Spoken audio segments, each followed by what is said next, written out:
ராதே ராதே. நம்ம சத்குருநாதரோட பரம கிருப்பையினால ஸ்ரீமத் பாகவத மகாபுராணம் கற்றுட்டு வரோம். இப்போ 4வது ஸ்கந்தத்தில் துருவ சரித்திரம் கற்றுக்க ஆரம்பிச்சிருக்கோம். 8வது அத்தியாயம். போன செஷனில் குழந்தை துருவன் எப்படி தன்னோட அப்பாவான உத்தானபாத மகாராஜாவை பார்க்கறதுக்காக அரண்மனைக்கு போகிறான். சுருச்சியினால் அவமானப்படுத்தப்பட்டு திரும்பவும் சுனீதி இடத்துல வந்து அழுதான் அப்படிங்கிறத பார்த்தோம். சுனீதி அவனுக்கு என்ன உபதேசம் பண்ணுறா அப்படின்னா, நீ காட்டுக்கு போய் தபஸ் பண்ணி பகவானை ஆராதனை பண்ணு அப்படின்னு சொல்கிறா. இப்போ அதுக்கு மேலே இந்த அத்தியாயத்தில் மைத்ரேய மகர்ஷி சொல்கிறார், அப்படி தன்னுடைய அம்மா அவனுக்கு உபதேசம் பண்ணதும் அடுத்த க்ஷணமே மனசில் உறுதி பண்ணிட்டானாம், காட்டுக்கு கிளம்புறதுக்கு தயாராக ஆயிட்டானாம் துருவன். துருவனுக்கு 5 வயசு தான் ஆறுது. இதுவே நம்ம மற்ற குழந்தைகளை பார்த்தோம் அப்படின்னா எப்படி இருக்கும் அப்படின்னா, அம்மா நான் வந்து கிளம்பி போகணுமா, எனக்கு ஒரு நல்ல சமயம் பார்த்து சொல்லு, நாளைக்கு வேணா நான் கிளம்பி போகட்டுமா, நீயும் வேணா என் கூட வரியா, காட்டில் போய் எனக்கு பசிச்சுதுன்னா எனக்கு யாருமா ஆகாரங்கள்லாம் கொடுப்பா, கோரமான மிருகங்கள்லாம் இருக்குமே, என்னை ஒன்றும் பண்ணிடாதா, அதெல்லாம் இல்லை ஒரு நல்ல சமயம் பார்த்து சொல்லு, இப்படிலாம் தானே சொல்லும் குழந்தைகள்லாம். ஆனால் இங்கே துருவனுடைய ஒரு ஆச்சரியமான ஒரு மனசில் இருக்கக்கூடிய உறுதியை நம்ம பார்க்கணும். உடனே கிளம்பிட்டானாம் துருவன். அதே மாதிரி சுனீதியும் எப்படி இருக்கா அப்படின்னா, அத்தகைய ஒரு தியாகத்தை பண்ணுறா. சுனீதியோட வாழ்க்கையில் இருந்த ஒரே ஒரு சந்தோஷம் சமாதானமே துருவன் தான். இருந்தாலும் நாரத மகர்ஷியோட ஒரு சத்சங்கத்தோடைய ஒரு மகிமையினால பகவானிடத்துல அவளுக்கு அத்தகைய ஒரு நம்பிக்கை ஏற்பட்டிருக்கு. அதனால துருவனுக்கு பகவானால தான் க்ஷேமம் பண்ண முடியும் அப்படிங்கிறதுனால தைரியமாக அப்படி காட்டுக்கு தபஸுக்கு அனுப்பி வைக்கிறா. அப்படி சுனீதி அந்த ஒரு தியாகத்தை பண்ணதுனால தான் நம்மளுக்கு இன்னைக்கு துருவன் அப்படிங்கிற ஒரு பெரிய பாகவதன் நம்மளுக்கு கிடச்சிருக்கான். உடனே நாரத மகரிஷி எப்படியோ இதை கேள்விப்பட்டுண்டு நேராக அந்த வழியில் வராராம் துருவனை பார்க்கறதுக்கு. துருவனை எதிர்த்தாப்புல வந்து நின்றுண்டு அவனோட தலையில் அழகாக தன்னோட கைகளை வைக்கிறார், மங்களமான அந்த திருக்கரத்தை வைக்கிறார். துருவனும் எப்படி போயின்னு இருக்கான் அப்படின்னா, அப்படி ஒருமுகப்பட்ட மனசோடு அப்படி போயின்னு இருக்கிறதுனால எதிர்த்தாப்புல நாரதர் வரதை கூட அவன் பார்க்கலையாம். அப்படி தலையில் கையை வச்சு நிறுத்தினதும் அப்படி நிமிர்ந்து பார்க்குறான். யாருன்னு பார்த்தா நாரத மகரிஷி. அவனுக்கு நாரத மகரிஷியை ஏற்கனவே தெரியும். நாரத மகரிஷி ஆச்சரியப்படுறார், 5 வயசு குழந்தைக்கு இத்தகைய ஒரு வைராக்கியமாக, இத்தகைய ஒரு உறுதியாக மனசில் அப்படின்னு சந்தோஷதான் படுறார். இருந்தாலும் கொஞ்சம் அதை பரீட்சை பண்ணி பார்க்கணும் அப்படின்னு நினைக்கிறார். ஏன்னா கடைசி வரைக்கும் பகவானை பார்க்குற வரைக்கும் அந்த வைராக்கியமும் அந்த உறுதியும் நீடிக்கணும் இல்லையா, அதனால கொஞ்சம் பரீட்சை பண்ணி பார்க்கலாம் அப்படின்னு நினைக்கிறார். மனசில் நினச்சிக்கிறார், இந்த க்ஷத்ரியர்களுக்கு அவர்களுடைய மனப்பான்மை எப்படி இருக்குது பத்தியா, ஒரு மாற்றான் தாய் சொன்ன அந்த ஒரு வார்த்தைகள்னால அப்படி தேய்க்கப்பட்டவனாக இப்படி கிளம்பி வந்துட்டானே அப்படின்னு நினைக்கிறார். இருந்தாலும் இப்போ துருவனிடத்துல பேசுவோம் அப்படின்னு சொல்லி பேசுகிறார். துருவா, நீ ஒரு சின்ன குழந்தை தாண்டா துருவா, விளையாட்டு சாமான்கள்லாம் வச்சுன்னு விளையாடக்கூடிய ஒரு 5 வயசு குழந்தை தான். இப்போவும் உனக்கு பெருசாக ஒன்றும் நடந்துடலை, ஒரு பெரிய அவமானமோ சம்மானமோ எதுவும் நடந்துடலை. உனக்கு அப்படி ஏதாவது ஒரு துக்கம் இருந்தாலும் நம்ம வாழ்க்கையில் வரக்கூடிய சுகமோ துக்கமோ அதுக்கெல்லாம் நம்மளோட அஜ்ஞானம் தான் துருவா காரணம். நம்மளுக்கு வந்து நம்ம என்ன பூர்வ ஜென்மத்தில் பண்ணியிருக்கோமோ அந்த கர்மங்களுக்கு தானே நம்ம பலனை அனுபவிக்கிறோம். அதனால் பகவானுடைய இந்த வழியெல்லாம் நம்ம தெரிஞ்சுண்டு புரிஞ்சுண்டு நம்ம என்ன பண்ணணும் அப்படின்னா, வாழ்க்கையில் விதிவசமாக என்ன வருதோ அதை வச்சுன்னு சந்தோஷப்பட்டுக்கணும்டா துருவா அப்படின்னு உபதேசம் பண்ணுறார். அப்போ சொல்கிறார், உங்கள் அம்மா சொன்ன ஒரு உபதேசத்தை கேட்டுண்டு இப்போ நீ கிளம்பி காட்டுக்கு போய் தபஸ் பண்ணி பகவானை ஆராதனை பண்ணணும்னு நீ ஆசைப்படுற. ஆனால் என்னை பொறுத்த வரைக்கும் அது ரொம்ப கஷ்டம் துருவா. ஏன்னு சொல்கிறேன்னு கேள. ஏன்னா ரிஷிகள் முனிவர்கள்லாம் இருக்கா இல்லையா, அவர்கள்லாம் எவ்வளவோ பல ஜென்மாக்களாக எல்லாத்தையும் திறந்துட்டு அப்படி தீவிரமான தியானம் யோகம் இது மூலமாக பகவானை அடையணும்னு பார்க்குறா. ஆனால் இன்னி வரைக்கும் யாரும் அடையலை அந்த பகவானை. அதனால் அது அவ்வளவு துர்லபம்னு தெரிஞ்சுக்கோ துருவா. இதெல்லாம் நீ வாழ்க்கையில் பின்னாடி எப்போ வேணாலும் பண்ணலாமே இந்த மோட்ச சாதனங்கள்லாம். அதனால் நீ வந்து எந்த பலனையும் கொடுக்காத இந்த ஒரு தீர்மானத்தை நீ கைவிட்டுடு. உனக்கு வாழ்க்கையில் சந்தோஷமாக சமாதானமாக வாழறதுக்கு நான் சில உபாயங்கள்லாம் சொல்கிறேன். ஒரு கால் வாழ்க்கையில் சுகமோ துக்கமோ வந்தால் ஒருவன் எப்படி அதை நினச்சிக்கணும், அதை எப்படி ஏற்றுக்கணும் அப்படின்னா, சுகங்கள் வருது அப்படின்னா என்னுடைய புண்ணிய பலன் கொடுக்கறதுன்னு நினச்சிக்கோ. துக்கங்கள் வந்தது அப்படின்னா என்னுடைய பாப்பங்கள்லாம் தொலையிறது கழியறதுன்னு நினச்சிக்கோ. இப்படி நினச்சிட்டு சமாதானமாக இருக்கணும் துருவா. அது மட்டும் இல்லை, இன்னொரு வழி சொல்கிறேன். நம்மளை காட்டிலும் ரொம்ப சிறந்தவர்களை நம்ம வாழ்க்கையில் பார்த்தோம் அப்படின்னா அதை பார்த்து நம்ம சந்தோஷப்படணும். அதே மாதிரி நம்மளுக்கு கீழே ரொம்பவும் தாழ்ந்தவர்களாக சில பேரை பார்க்குறோம் இல்லையா, அப்பொழுது அவர்கள் மேலே நம்ம வந்து கருணை பண்ணணும். நம்மளுக்கு சமமாக இருக்கிறவர்களோட நம்ம நட்பு கொள்ளணும். இதுதான் வாழ்க்கையில் சமாதானமாக சந்தோஷமாக வாழறதுக்கு வழி அப்படின்னு சொல்கிறார். இப்போது துருவன்கிட்ட எதுக்காக இப்படிலாம் பேசுகிறார் அப்படின்னா, அவனோட வைராக்கியத்தை இன்னும் திருடம் பண்ணணும்னு ஆசைப்படுறார். ஸ்தூணா கனன நியாயம் அப்படின்னு நம்ம சம்ஸ்கிருதத்தில் ஒரு நியாயம் உண்டு. ஒரு இரும்பு தூண் இருக்குது அப்படின்னா அதை அப்படி ஆட்டி அதை இன்னுமே அதை உள்ளே தள்ளுவா இல்லையா, அப்போது அது இன்னுமே ஸ்ட்ராங்காக இருக்கும். அதுக்காக அந்த மாதிரி அவனோட வைராக்கியத்தை அசைச்சு பார்க்குறார். எதற்காக அப்படின்னா அதை இன்னுமே திருடப்படுத்துறதுக்காக. இப்படிலாம் நாரதர் பேசினதும் துருவன் திருப்பி நாரதரை பார்த்து சொல்கிறானாம், ஹே மகரிஷே, நீங்கள் இப்போ சொன்னேன் இல்லையா, சமாதானமாக வாழறதுக்காக எந்த உபாயங்கள்லாம் நீங்கள் சொன்னேளோ கருணையோடு அதெல்லாம் நீங்கள் சொல்கிறேன், இருந்தாலும் எனக்கு அதெல்லாம் ஏற்கலை அப்படின்னு சொல்கிறான். ஏன் அப்படின்னா நான் ஒரு க்ஷத்ரியன், அதுலேயும் எங்கள் அம்மாவுடைய ஒரு மாற்றாந்தாயனுடைய ஒரு பானங்கள்னால என்னோட மனசானது அப்படி புண்படுத்தப்பட்டிருக்கு. அந்த ஒரு புண்ணுக்கு மருந்தாக நான் ஒரு பச்சளையை தேடின்னு இருக்கேன். அதனால நீங்கள் சொல்கிற வார்த்தைகள்லாம் என்னுடைய மனசில் உள்ளவே நுழையலை அப்படின்னு சொல்கிறான். அதனால் எனக்கு ஒரு மார்க்கத்தை நீங்கள் காமிக்கணும். எதற்கு அப்படின்னா திரிபுவனோத்பிருஷ்டம் பதம் அப்படின்னு சொல்கிறான். 3 உலகங்களுக்கும் மேலே இருக்கக்கூடிய ஒரு பதத்தை நான் அடையணும். என்னுடைய முன்னோர்கள் யாருமே அடையாத அத்தகைய ஒரு ஸ்தானத்தை நான் அடையணும். அத்தகைய ஒரு ஸ்தானத்தை நான் அடையிறதுக்கு எனக்கு ஒரு வழியை சொல்லுங்கோ அப்படின்னு சொல்கிறார். அது ரொம்பவும் கஷ்டம்னு எனக்கு தெரியும், இருந்தாலும் உங்களோட கிருபை இருந்ததுன்னா அது சத்தியமாக நடக்கும். நீங்கள் பகவானை நீ பாப்ப துருவா அப்படின்னு நீங்கள் ஆசீர்வாதம் பண்ணேள் அப்படின்னா நிச்சயமாக நான் பகவானை அடைவேன். நீங்களோ லோகத்தில் எப்படி சஞ்சாரம் பண்ணிகிட்டே இருக்கேன்னா சூரியனை போல இந்த லோகத்துக்கு எப்பொழுதும் ஹிதம் பண்ணுறதுக்காக உங்களுடைய வீணையை கையில் வச்சுண்டு பகவானுடைய குணங்களெல்லாம் பாடிண்டு எல்லாரையும் பகவானை பார்க்கணும் அப்படின்னு நீங்கள் உபதேசம் பண்ணிட்டு இருக்கேள். உங்களோட உபதேசத்தை கேட்டு நான் ஒரு குழந்தை இப்படி கிளம்பி வந்திருக்கேனே, என்னை போய் நீங்கள் பகவானை பார்க்க கிளம்பாதன்னு நீங்கள் சொல்லலாமா? அதனால் நீங்கள் தான் ஆசீர்வாதம் பண்ணணும் அப்படின்னு ரொம்ப அழகாக பேசுகிறான் துருவன். அது மட்டும் இல்லை, துருவன் என்ன பண்ணுறான் அப்படின்னா பக்கத்தில் ஓடி போய் ஒரு ஓடையிலேருந்து 2 தாமரை புஷ்பத்தை எடுத்துன்னு நாரதரோட சரணத்தில் அப்படி போட்டுட்டு நமஸ்காரம் பண்ணுறானாம், ஆசீர்வாதம் பண்ணுங்கோ அப்படின்னு. உடனே நாரதருக்கு பரம சந்தோஷம். எத்தகைய ஒரு வைராகியம், எத்தகைய வினயம், எத்தகைய ஒரு உறுதி மனசில் அப்படின்னு நினச்சி சந்தோஷப்படுறார். இங்கே நம்மளுடைய குருநாதர் ரொம்ப அழகாக சொல்லுவார், நாரதர் அவனை தூக்கிறதுக்காக அப்படி குனிஞ்சாராம். உடனே நாரதருடைய கழுத்துலேருந்து ஒரு அழகான மாலை துருவன் மேலே போய் விழுந்துதான். அந்த மாலை ஏது அப்படின்னா, நாரதர் திரிலோக சஞ்சாரி இல்லையா, இப்படி 3 உலகங்கள்லையும் சஞ்சாரம் பண்ணிகிட்டே இருப்பார். அன்னைக்கு கார்த்தால தான் வைகுண்டத்தில் பகவானை தரிசனம் பண்ணும்பொழுது பகவான் அவர் கழுத்தில் ஒரு மாலையை போட்டு உனக்கு இன்னைக்கு லாபம் அப்படின்னு சொன்னாராம். இப்போ நாரதர் நினச்சார், நமக்கு என்ன லாபம் ஏற்படும்னு தெரியலையே அப்படின்னு. அந்த மாலை இப்போ துருவனுடைய கழுத்தில் போய் விழுந்ததும் தான் நாரதருக்கு புரிஞ்சுதான் என்ன லாபம் அப்படின்னு. இத்தகைய சிஷ்யன் நம்மளுக்கு கிடச்சிருக்கானே அதுதான் பெரிய லாபம் அப்படின்னு நினச்சிக்கிறார். இப்போ நாரதருக்கு அவ்வளோ சந்தோஷம் ஏற்பட்டதுனால இனி துருவனுக்கு எப்படி தபஸ் பண்ணணும், என்னெல்லாம் பண்ணி பகவானை ஆராதனம் பண்ணணும் அப்படிங்கிறதெல்லாம் உபதேசம் பண்ண போகிறார். அந்த ஆச்சரியமான உபதேசத்தை நம்ம அடுத்த செஷனில் கற்றுக்கலாம். இந்த செஷனில் 24வது ஸ்லோகத்திலேருந்து ஆரம்பித்து 39வது ஸ்லோகம் வரைக்கும் நம்ம இந்த செஷனில் கற்றுக்கலாம். ராதே ராதே. गोपिका जीवनस्मरणं गोविन्द गोविन्द। सद्गुरुनाथ महाराज की जय।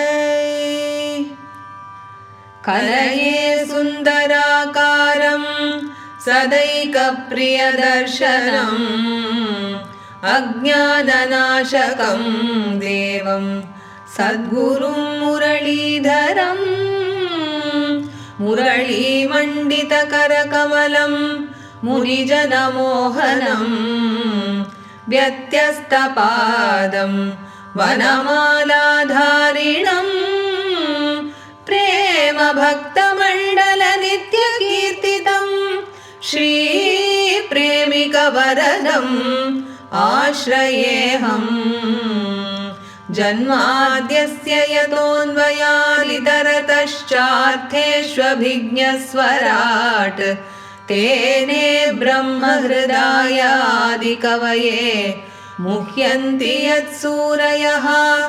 तेजो वारिमृदां यथा विनिमयो यत्र त्रिसर्गो मृषा धाम्ना स्वेन सदा निरस्तकुहकम् सत्यं परं धीमहि।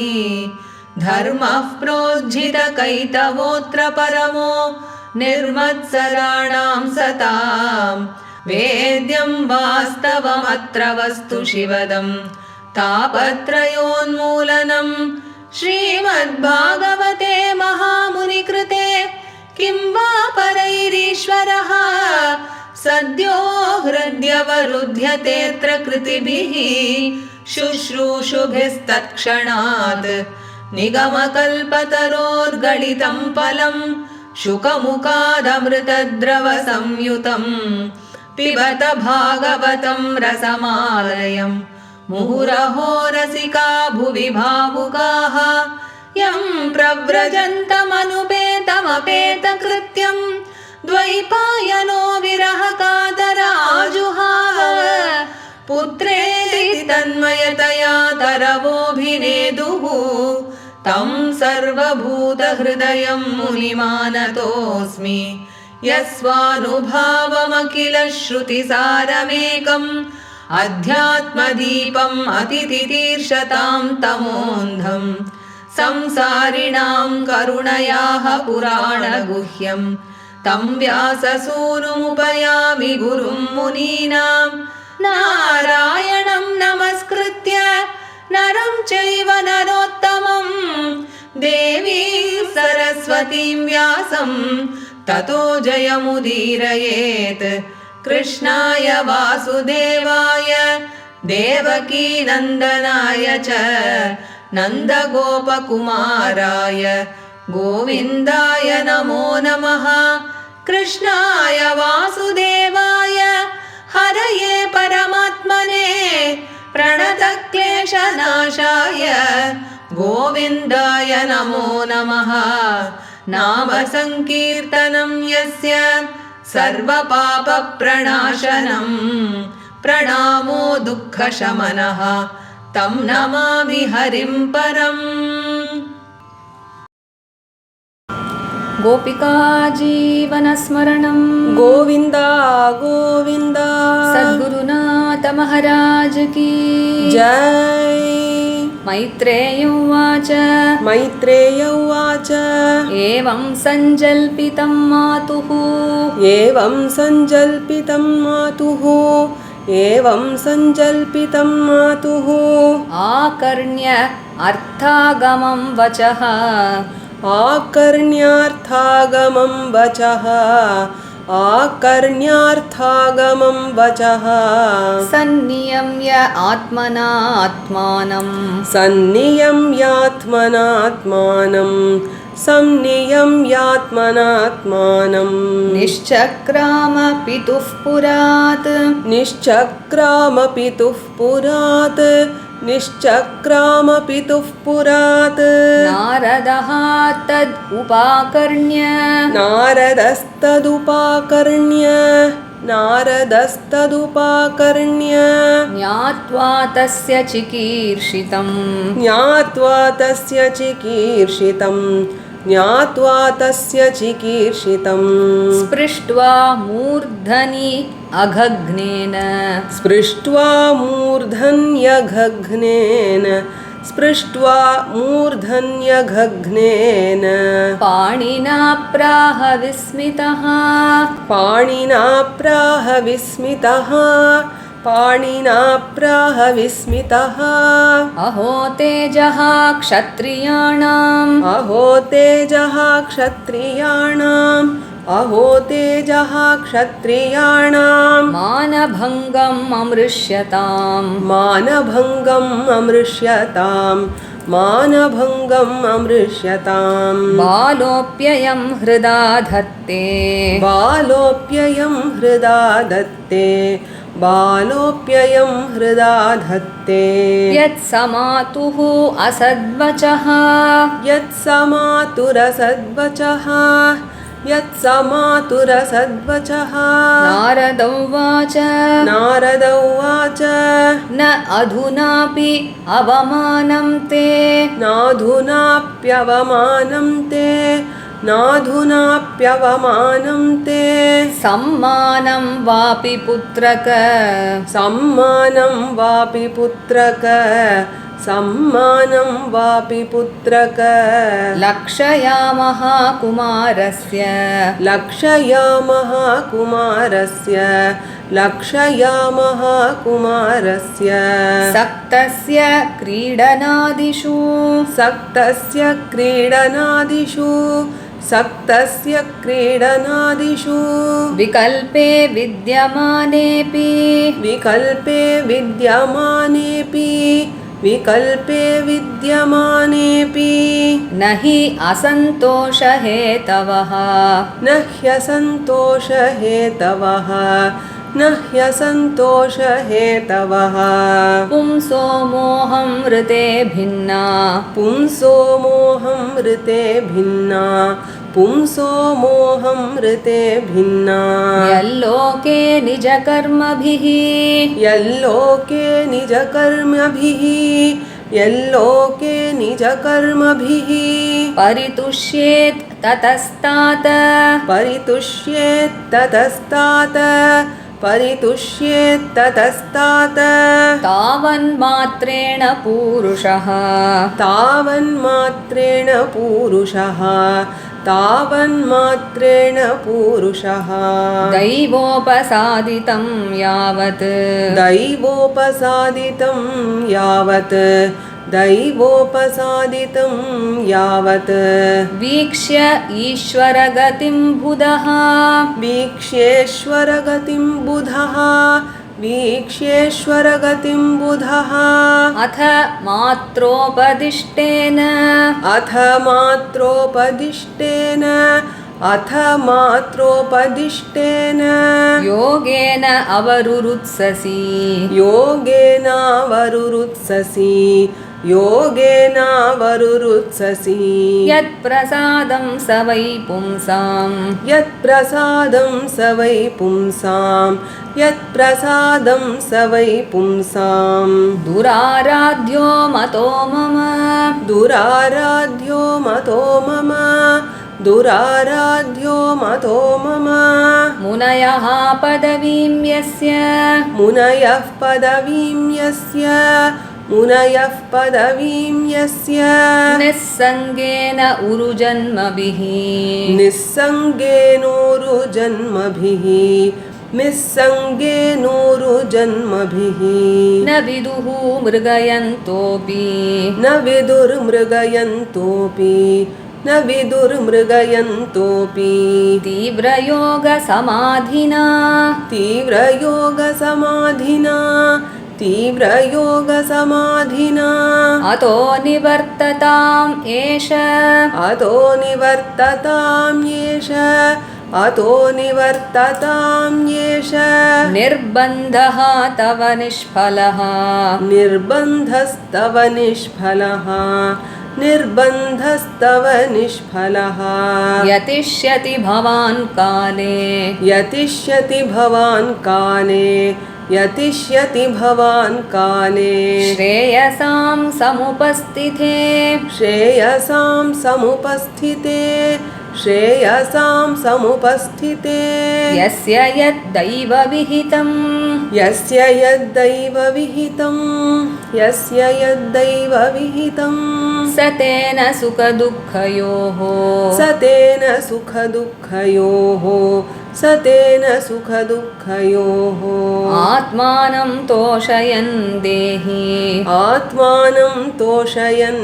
देहि आत्मानं तोषयन् देहि तमसः पारं ऋच्छति तमसः पारमृच्छति तमसः पारमृच्छति गुणाधिकान् मुदं लिप्सेत् गुणाधिकान् मुदं लिप्सेत् गुणाधिकान् मुदं लिप्सेत् अनुक्रोशं गुणाधमात् अनुक्रोशं गुणाधमात् अनुक्रोशं गुणाधमात् मैत्रीं समानात् अन्विच्छेत् मैत्रीं समानादन्विच्छेत् मैत्रीं समानादन्विच्छेत् न तापैः अभिभूयते न तापैरभिभूयते न तापैरभिभूयते ध्रुव उवाच ध्रुव उवाच सोऽयं शमो भगवता सोऽयं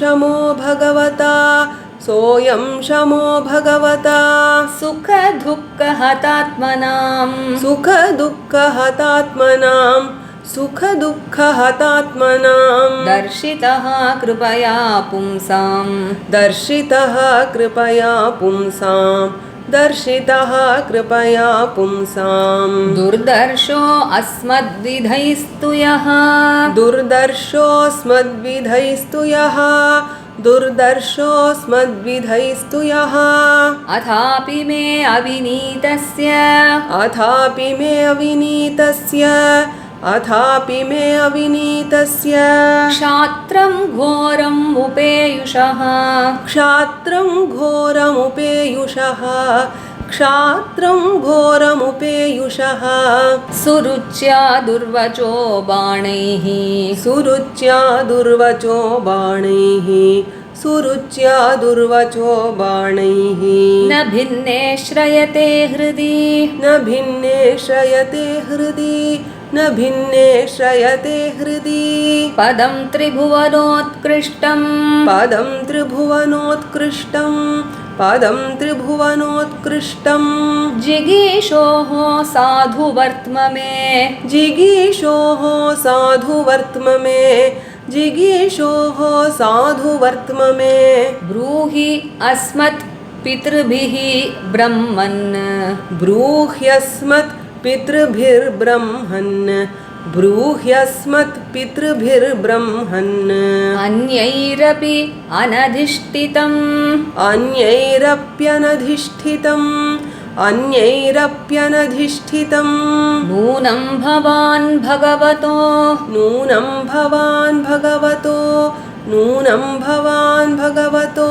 यो अङ्गजः परमेष्ठिनः योऽङ्गजः परमेष्ठिनः योऽङ्गजः परमेष्ठिनः वितुदन् अटते वीणां वितुदन् अटते वीणां वितुदन् अटते वीणां हितार्थं जगतोऽर्कवत् हितार्थं जगतोऽर्कवत् हितार्थं जगतोऽर्कवत् मैत्रेय उवाच मैत्रेय उवाच इत्युदाहृतम् आकर्ण्य इत्युदाहृतमाकर्ण्य इत्युदाहृतमाकर्ण्य भगवान् नारदः तदा भगवान् नारदस्तदा भगवान् नारदस्तदा प्रीतः प्रत्याहतं बालम् प्रीतः प्रत्याहतं बालं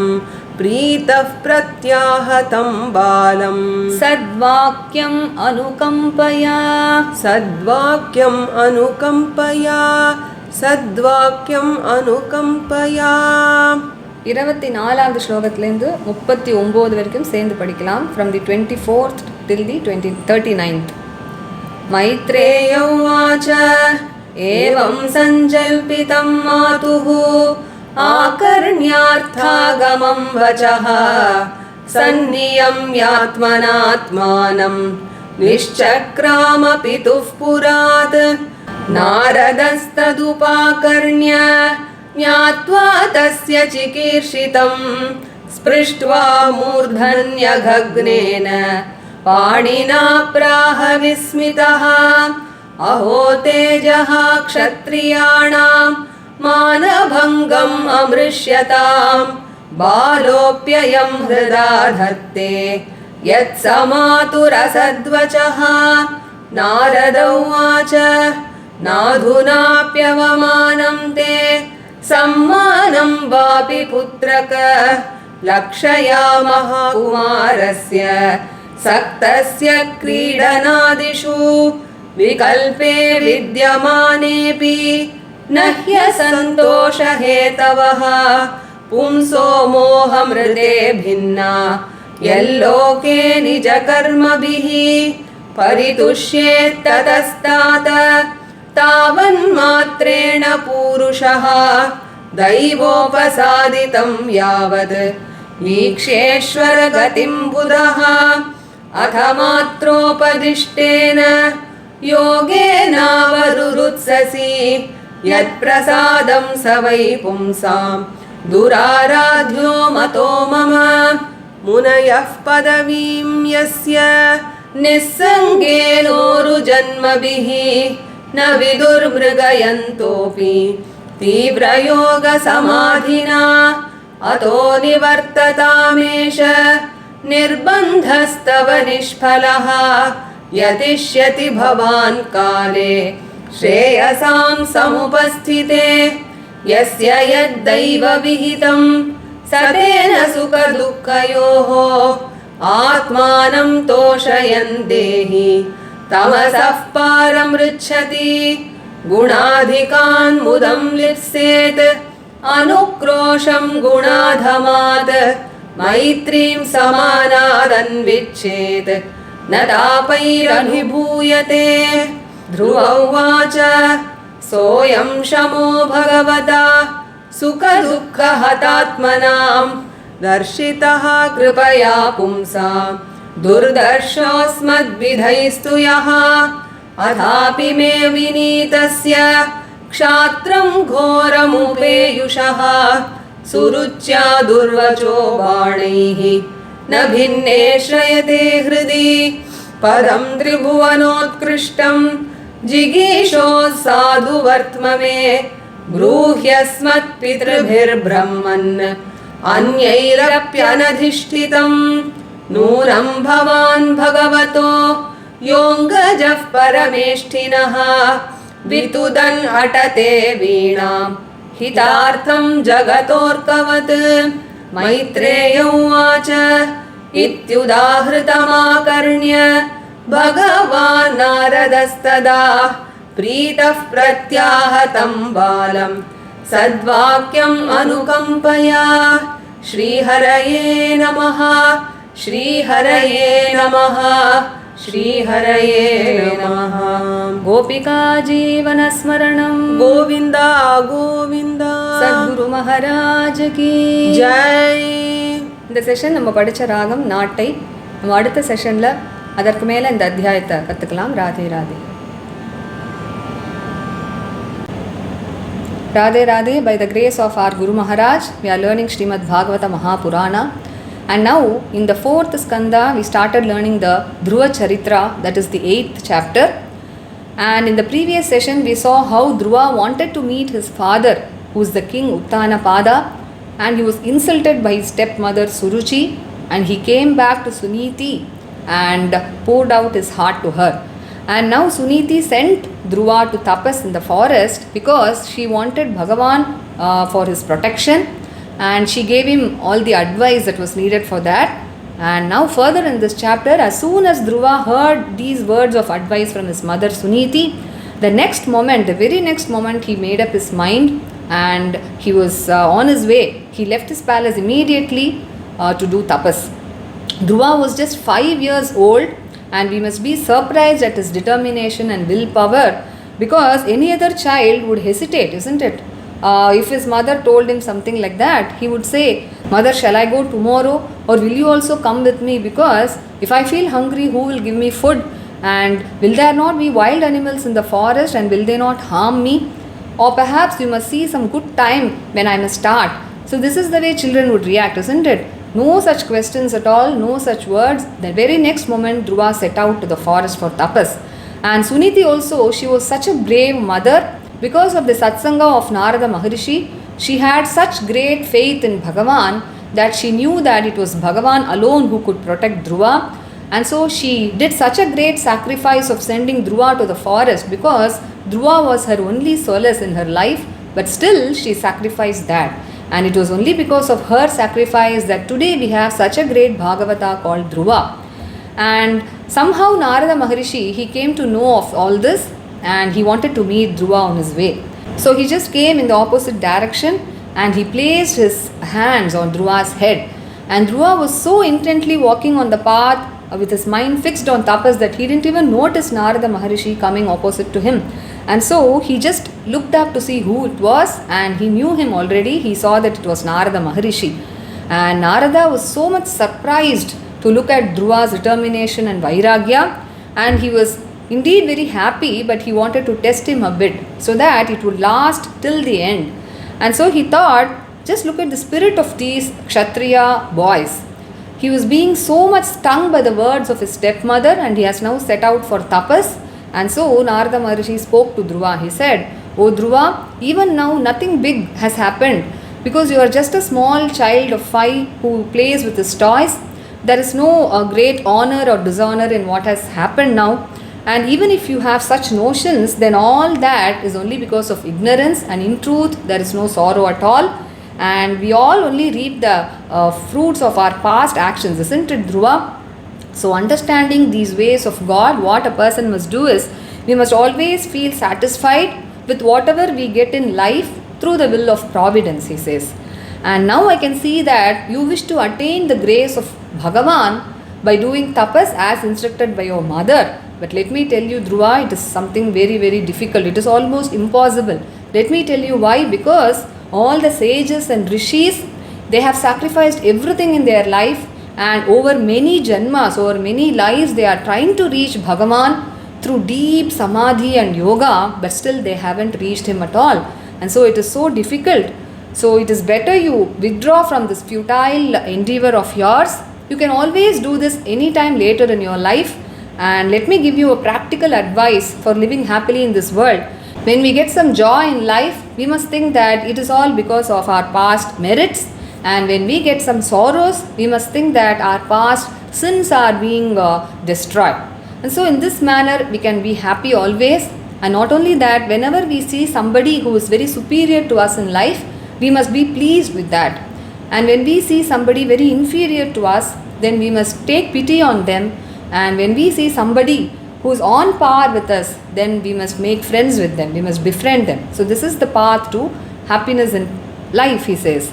Now Narada speaks in this manner to Dhruva because he wanted to fortify Dhruva's vairagya and determination, so that he might certainly have the darshan of Bhagavan. And there is a nyaya in Sanskrit which says sthuna khanana nyayam, which means a person would always shake an iron rod and dig it in to make it stronger, isn't it? So also here Narada Maharishi tries to shake Dhruva's vairagya only to make it even more stronger. And now Dhruva, after hearing all these words of Narada, he spoke back. He says, "O sage, you have shown me a path of remedy for those afflicted by joys and sorrows, but it is very, very hard for people like me to accept it, because I am a Kshatriya boy and I am really stung by the sharp words of my stepmother, and my mind is burning with so much of anger, and all these words of advice are not at all entering my heart," he said. "So please show me a way to attain a state," he says, "Padam Tribhuvanot Krishtam, which is above all the three worlds and which has not at all been attained even by my forefathers.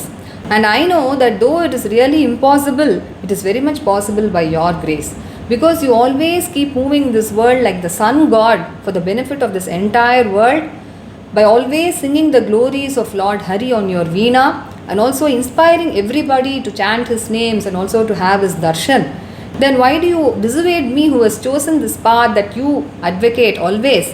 So please bless me with your words that I will realize Bhagavan, and then it shall surely happen," he says. Saying so, what Dhruva did was, he immediately went to a nearby pond.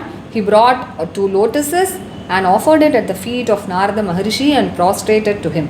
Narada Maharishi was so overjoyed to see the strong determination and vairagya and also the humility of Dhruva. And our Guru Maharaj would say here, he bent low to pick up Dhruva, and immediately a garland from Narada's neck fell on Dhruva's neck. And this garland was given to him by Bhagavan himself that day in Vaikuntha, because Narada is Triloka Sanchari. He keeps moving about in all the 3 worlds. And while he gave the garland, Bhagavan told Narada that you will have a profit today. You will gain something today. And Narada was wondering, what can I gain today? And now he understood, when the mala fell on Dhruva, he understood that it is the Sishya Labha, that is the gain of a wonderful Sishya. So now Narada Maharishi was so pleased that he gave a very wonderful Upadesha to Dhruva on how to worship Bhagavan, and we shall see that in the next session. And today we learned from the 24th shloka till the 39th shloka of the 8th chapter. Radhe Radhe.